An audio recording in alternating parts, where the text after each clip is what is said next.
The news hit him like a physical blow. Total power loss, Dr. Vance said, her voice clinical and detached as she reviewed the medical tablet. Complete degradation of cellular resonance. It's permanent. Kael stood frozen outside the medical wing, eavesdropping on a conversation he had no right to hear but couldn't force himself to walk away from. Through the partially open door, he could see Marcus Webb sitting on an examination table, still wearing his cadet uniform but looking smaller somehow. Diminished in ways that went beyond the obvious. There has to be something, Marcus said, and the desperate hope in his voice made Kael's chest tighten. Some treatment, some way to restore. I'm sorry. Dr. Vance's tone carried the weight of delivering terminal diagnoses. Whatever caused this level of degradation, it's irreversible. Your resonance cells aren't just weakened, they're gone. Completely. The tablet clattered as she set it aside.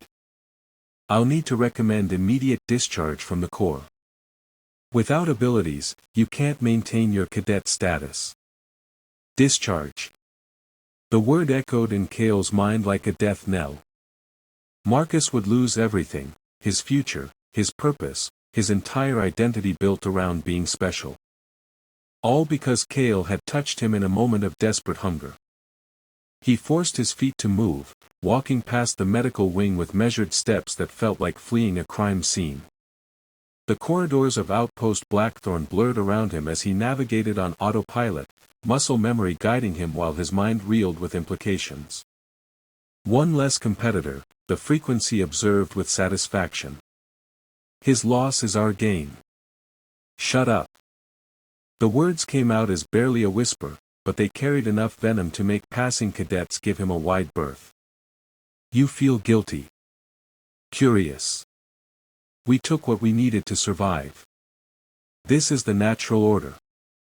Kael climbed 3 flights of stairs without conscious decision, his feet carrying him to the one place in the compound where he could think clearly. The access door to the observation deck, what everyone called the lip, stood propped open to let in the evening air. The platform extended 20 meters from the side of the cliff, offering an unobstructed view of the Cascade Zone. Tonight, the alien landscape pulsed with aurora-like colors that had no names in any human language. Trees grew sideways through the air. Patches of sky showed the wrong stars. Reality itself was broken there, and somehow that felt appropriate. He found Marcus at his quarters 2 hours later. The young man sat on his bunk, methodically folding his few personal possessions into a regulation duffel bag. His movements carried the mechanical precision of someone operating on the edge of complete breakdown. When he looked up at Kael's knock, his eyes were red-rimmed but dry. Come to say goodbye? Marcus asked without apparent bitterness. Word travels fast around here. I wanted to. Kael started, then stopped. What could he say? I'm sorry I destroyed your life. I'm the reason you're nothing now. The truth would only make everything worse. Wanted to what? See how you were doing. Marcus laughed, a sound like breaking glass. How am I doing? Well, let's see. This morning I was a weaver with enough potential to make operative rank within 5 years. Tonight I'm a glorified civilian who gets to explain to his family why he's coming home early. He held up a small device, a resonance detector standard issued to all cadets. The screen showed flat lines across every spectrum. Zero activity. No trace of the abilities that had once defined him. They can't even explain what happened, Marcus continued, his voice steady despite the devastation in his eyes. Dr. Vance says it's unprecedented. Total cellular resonance failure with no apparent cause. He looked directly at Kael. You ever heard of anything like that? The question hung between them like an accusation neither wanted to voice. Kael felt the frequency stirring in his mind, preparing another clinical observation about survival and natural selection. He crushed the whisper before it could form words. No, he said quietly. I haven't. Marcus nodded and returned to his packing. Transport leaves at 0800 tomorrow. By noon, I'll be just another civilian trying to figure out what to do with the rest of my ordinary life. Kael stood in the doorway, watching a future die in real time. This wasn't theoretical anymore, not statistics or abstract moral quandaries. This was Marcus Webb, who'd shared terrible jokes during salvage runs and always saved the good protein bars for others.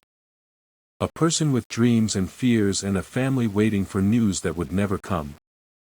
The weight of it crushed down on him like atmospheric pressure. He stumbled back to the lip as evening deepened into full night.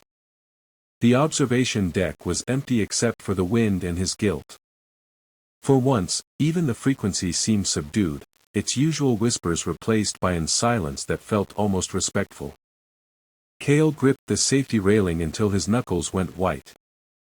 There has to be another way, he said to the alien landscape stretching below. I won't do this to anyone else. I won't be this thing. The promise felt hollow even as he made it.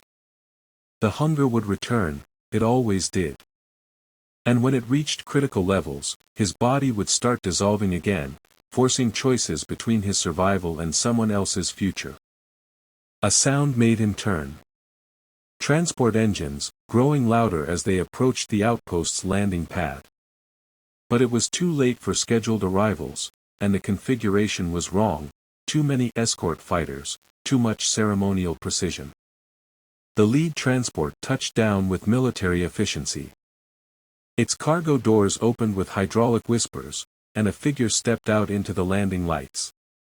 Director Ilara Hallam surveyed Outpost Blackthorn like a woman appraising property she intended to purchase.